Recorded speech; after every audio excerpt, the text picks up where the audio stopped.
Hello అందరికీ. ఇక్కడైతే పక్కన మీకు వంకాయలు కనిపిస్తున్నాయి కదా, అక్కడ నాకైతే వంకాయలతో అయితే పెద్ద స్టోరీ ఒకటి ఉందనమాట.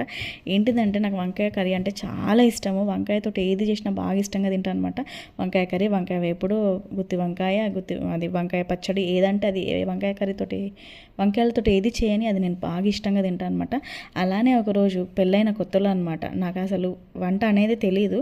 కాకపోతే గుత్తి వంకాయ ట్రై చేద్దామని చెప్పేసి అయితే గుత్తి వంకాయ అన్నీ తీసుకుని అయితే వంకాయలు కట్ చేసుకున్న. అలాగే ఏమైపోయిందంటే పల్లీలకు బదులు నేను ఆ రోజు నువ్వులు వాడిన అనమాట. నువ్వులు వాడినందుకు మొత్తం ఎలా చేయాలో అలానే ప్రాసెస్ చేసిన. కాకపోతే ఒకసారి టేస్ట్ చూద్దామని టేస్ట్ చూసేసరికి చేదు ఉందండి. అసలు ఘోరంగా అనిపించింది.